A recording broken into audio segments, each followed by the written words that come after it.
पैदा होते ही पिता अनाथाश्रम छोड़ाए, कभी पति के कहने पर असिस्टेंट ने हाथ उठाया तो कभी डायरेक्टर ने 31 थप्पड़ मरवाए।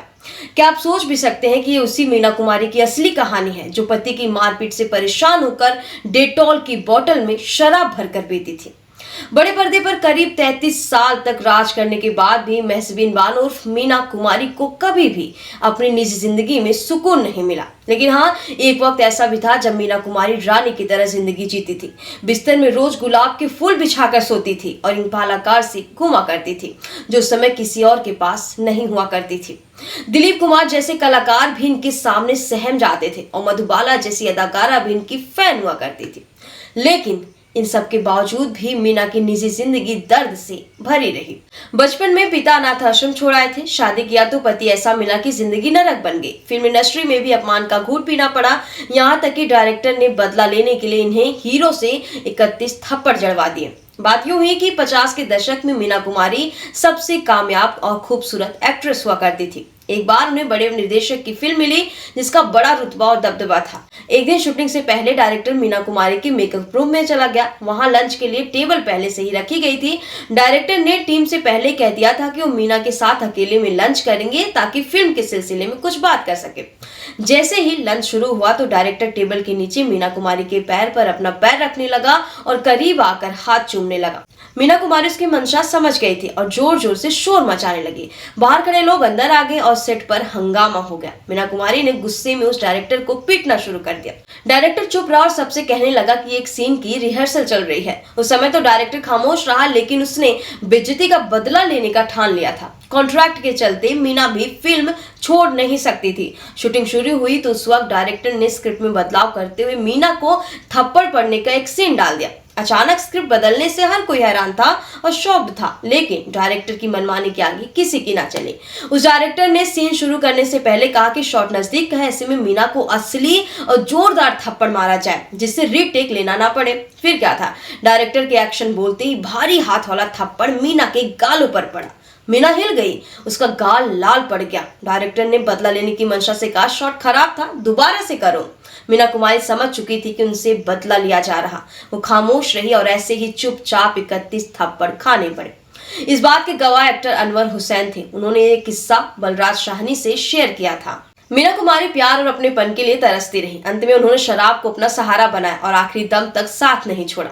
मीना कुमारी ने मशहूर फिल्म मेकर कमाल अमरोही से शादी की थी, लेकिन ये रिश्ता जितना खूबसूरत दिखता था उतना ही दर्दनाक था।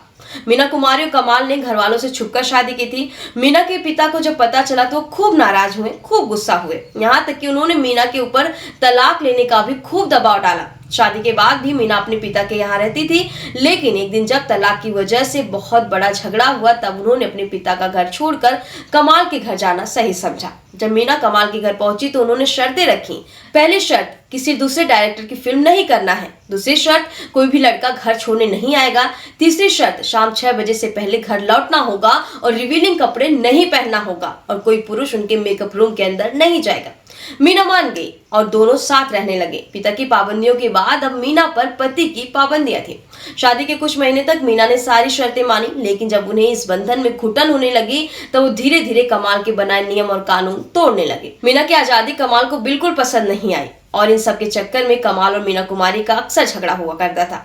मीना मां नहीं बनना चाहती थी। एक बार वो प्रेग्नेंट हुई भी तो उनका मिसकैरेज हो गया और दूसरी बार और तीसरी बार में उन्होंने खुद अपना एबॉर्शन करा लिया, वो भी कमाल को बिना बताए, क्योंकि कमाल चाहते थे कि मीना मां बने। मीना कुमारी को अपने पति से कई बार मार भी खानी पड़ी थी। फिल्म मैं चुप रहूंगी शूटिंग के दौरान नरगिस और मीना कुमारी का कमरा आसपास था। एक दिन नरगिस ने मीना के कमरे से चीखने की आवाजें सुनी। थोड़ी देर बाद कमाल कमरे से बाहर निकलते दिखे।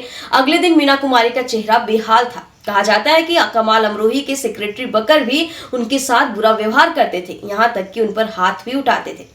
जब मीना ने इस बारे में अपने पति को बताया तो उन्हें उम्मीद थी कि वो उनका साथ देंगे, उनका पक्ष लेंगे, लेकिन ऐसा नहीं हुआ। मीना के धैर्य की परीक्षा तब पूरी हो गई जब उन्हें एहसास हुआ कि इस रिश्ते में अब उनके लिए कोई इज्जत नहीं बची और आखिरकार मीना ने खुद को इस अपमानजनक रिश्ते से अलग करने का फैसला लिया। वो कमाल अमरोही का घर छोड़कर एक्टर महमूद के घर रहने लगी। नरगिस दत्त मीना कुमारी की बड़ी पक्की सहेली थी। साल 1968 में मीना कुमारी को पता चला कि वो लीवर सिरोसिस से पीड़ित हैं। उनका निधन 31 मार्च 1972 को हुआ था। उनकी मौत के बाद उनकी बेहद करीबी दोस्त नरगिस दत्त ने उन्हें एक खत लिखा था इतना ही नहीं, वो नरगिस ही थी जिन्होंने मीना के अंतिम संस्कार का खर्च उठाया था। कहा जाता है कि मीना के अस्पताल का खर्च जब हद से ज्यादा बढ़ने लगा तब उनके पूर्व पति कमाल अमरोही गायब हो गए थे। मीना कुमारी की जिंदगी में कितना दर्द था ये उनके करीबी दोस्त नरगिस के खत से पता चलता है। नरगिस ने दोस्त मीना कुमारी के नाम जो खत लिखा था उसमें यह था कि मीना, मौत मुबारक हो, आपकी मौत पर बधाई। मैंने ऐसा पहले कभी किसी को नहीं कहा। मीना, आज तुम्हारी बाजी तुम्हें तुम्हारी मौत पर बधाई देती है और कहती है कि फिर तुम कभी इस दुनिया में कदम मत रखना, ये जगत तुम जैसे लोगों के लिए नहीं है।